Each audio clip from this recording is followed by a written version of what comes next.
Hello YouTube, this is Logan Film Studios with LEGO Transformers G1 Megatron.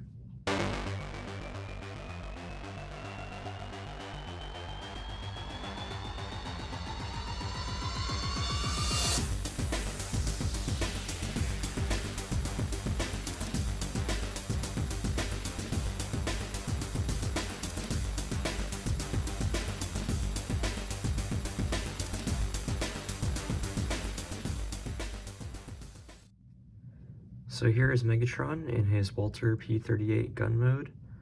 This build was originally inspired by BWTMT's mini Megatron from like 2015, so that gives you a sense of how old this build is. The gun itself is pretty clean all around. There's not many colors showing that shouldn't be showing, other than these black sections, which are clearly just the hands folded up, and this red piece, which is a maxi-fig hand, which I ran out of in light gray because they're pretty rare in that color. There is the occasional joint, like these hip joints here and these clips back here that you can see, but the rest of it is pretty clean overall. You can also see these translucent pieces, which are part of the robot mode and couldn't really be hidden.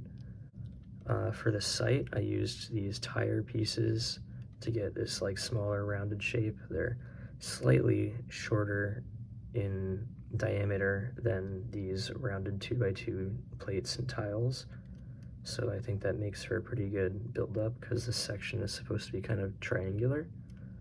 And it also allows them to have the clear piece at the end of it, which I think is a really cool detail.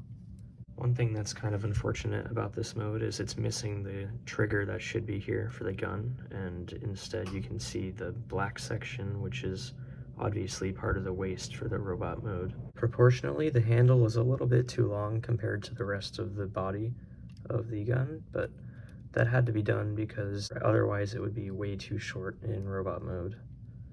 For size comparison, here's Megatron next to Bumblebee, and here he is next to a minifigure. One of my favorite features about this mode is that you can attach an effect piece like this to the end of the barrel to make it look like it's firing.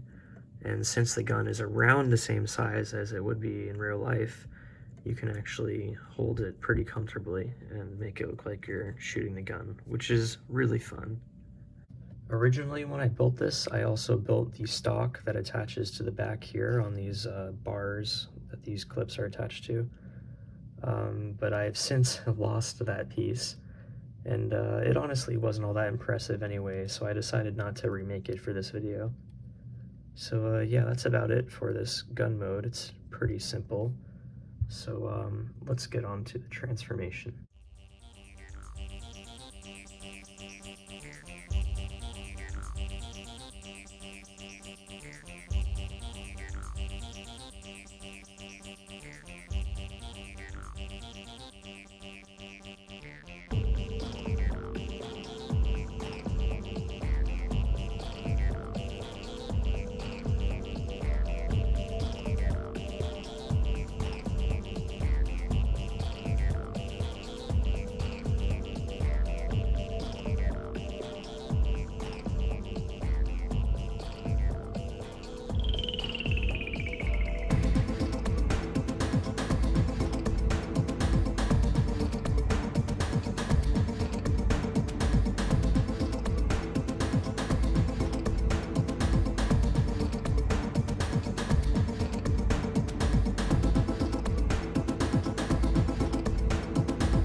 So here is Megatron in his robot mode, and as you can see, the transformation is kind of janky and a little bit fragile, and it ends up kind of cheating a little bit because it makes the fusion cannon the barrel of the gun instead of the sight of the gun like it should be.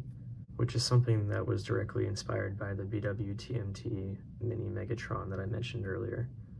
And even though I mentioned the handle of the gun, which becomes the legs in the robot mode, needed to be longer than it should have been in order to make the robot mode tall enough, I still think this mode is a little bit too short and stocky, especially when compared to some of my other figures.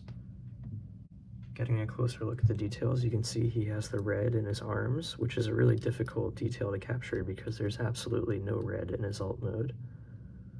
And you can also see he has the translucent pieces that I mentioned earlier on his abdomen, which replicate the little lights and, like, I don't know, sci-fi stuff that's on there. On the back, you can see he has what would be the barrel of the gun, but is actually the sight of the gun on this model. And that's why it's black instead of the gray that it would be on the original design. You can also see that the shoulder on this side ends up being kind of hollow because the forearm kind of swivels out from that section, and the back was able to kind of cover it up for this arm, but not for this arm, which is unfortunate. The head in the original cartoon has a lot of difficult curves and angles to capture, and I think this simplistic Travis brick with the 3 1x2 tiles does an okay job at replicating it, but it definitely could be better. For articulation, Megatron has a swivel at the head and also an up and down joint, but it's kind of awkward and fragile to access. He has a forward and back 360 degrees on his arms and a little bit of in and out because there's actually a T-joint that's embedded in there. He has a ball joint here for the elbow, allowing him to bend his elbow this far and kind of rotate like that. And he also has a ball joint at the fusion cannon on his shoulder, which allows it to move with his arm, which sort of replicates how it moves in the show, although it's not completely accurate because it should be connected to his forearm rather than his shoulder. At the waist, Megatron has a swivel and is able to move his legs forward and back and in and out. There's a ball joint at the knee, so he can move his legs 90 degrees and also rotate them here. And then there's a simple clip joint at the ankle, allowing his feet to pivot. For size comparison, here's Megatron next to Bumblebee, and here he is next to a minifigure.